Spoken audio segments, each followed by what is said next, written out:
Sario Marukinyi. Chenro bodhi kuom seche ariyo. Ibiro timne nyasi mag jolweny military. Bang' ibiro lemne kod kanisa mar Anglican. Bang' ibiro chiw thuolo mondo mi ji ochiw neno mag eulogy. Familia kod ji mamoko moyier kamoting'o jotelo. Gisingo ni tok mano nyakoro Mgajwang' ubiro gi thuolo mar neno ringre Raila Amolo Odinga nyaka seche mabiro chopogo ma ok giyango. Matiende ni gintiere kod thuolo maduong' kata malach maneno ringre Raila Amolo Odinga. Kendo gilero kanyo ni oganda jo Kenya ok onego bed kod luoro kata ni gibiro nene, kata kamano gichiw thuolo mondo mi chenro mochan kod piny owacho kinyo tim e yo makare. Chenro duto ibiro tim e paw tuke Manyayo. Aduoko mwelo mantiere godo kaendo winjo kaka biro chako kodi Angire Prof Ochillo. En ang'o minyalo paro godo Raila Amolo Odinga ka ng'ato nyalo nyisani ni in kaka kindego duto inyalo pare gang'o gi kindeni? Raila Odinga story mare lach ma ok wanyal tieko sama wawacho sani. To kija Kenya inyalo paro ni siasa ne nochakore kuma ne first liberation ochakore. Ochake bo wuongi kowuotho kode mopuonje siasa, modonje bunge, monyiso ji ni en odwa chung' nang'o. Bedo ne motegno chakore gi sirikal man wayudo kwa yudo uhuru. Sirikal uhuru ne dwa golo chan, ne dwa golo dhier, to gi ufukara, to gi maradhi.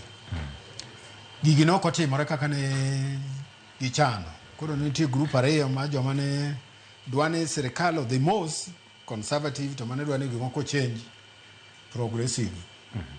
Koro gigi kane president mokwongo donje piny notemo duoko gigi chien mos mobedo marach. Koae to Daniel Arap Moi odonjo. Koro sirikal Moi nobedo kochiko jopiny otero tach. Ne oketo ni piny matek. Nitero ji detention without trial. Kato yudo ka katiba manoselosi kwa chako uhuru noseduoko power tete duoko ne president jopiny ne onge go.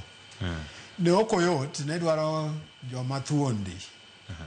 Ne dwaro joma chung' kama mach nitie tok sodi. Raila Amolo achiel kuomgi. Koro nochako pingo sirikal mar Moi mondo raia obed go uhuru, raia obed gi dignity, raia obed gi access to resources, kato obed gi gimiluongo ni the rule of law. So gigi nochung' negi matek mo kano gik to he paid for them. Come on.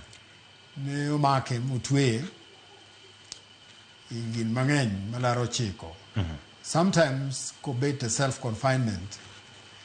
Ng'ama timo kamano to kotim nen tiende no keto piny nyime ma ok en, oketo piny nyime ma ok party. To chung' kamano nyaka sani. Mwayudo democracy. Mwayudo devolution. Mwayudo katiba mpya. Kaji paro kidemo devolution conference bombers manene utie godhiambo baye gine the late. Ni neno koting'o card kogo kura kende chien ka ji ose chunygi wae. Gavana rangini joma ne nitie nyalo biro lero ni maber. So gigo te jo Kenya nyaka par gin gik mane Raila to mabi ok nyal wil. Gima chielo malich kuom Raila ma ji ok nyal wil ne en gi kako pimo wach, kako tiyo gi language dholuo kata Kiswahili. Ma ok ruenyi. Sometimes wacho ni notiyo gi reverse logic and simplistic rhetorics. Onyalo wachi, nyalo paro kano wacho ni no wacho ni kikine ni sibuor koth ogoyo tiparo ni en paka. Gi ok nyal wilgo. To kata maduong' mano wacho Uhuru Park gi ok nyal wilgo. Ochako ni Kibaki natosha. Ni mane pap chieng' no. Chieng' ne mane Kibaki obede president. Kech kong'iyo ji koni to papo chungo. To ji moko wene yote yawezekana bila Moi. That day Kenya was at the hands of Raila. But Raila chose not to stand. And I said he should. I went to Buruburu meeting of intellectuals. I said he should stand, that was the time. But his wisdom, he said no. But if you are in the Uhuru Park that day, Raila was in charge of Kenya. And my year on my boy, and my year on my bed thing.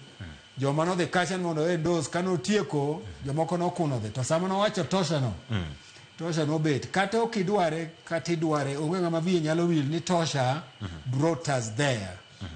Kato Kiduare, Katiduare, Oknyavi Yellow Will, ni wood Uganda, no fight, ni freedom, dignity, rule of law, independence of institutions of Kenya. Kato Kiduare, we Oknyal Will, no Safa, ne one, Mummy Okoro, one come one tieni, or Kwi Wanyal Will. Kata Siro Gimagavana.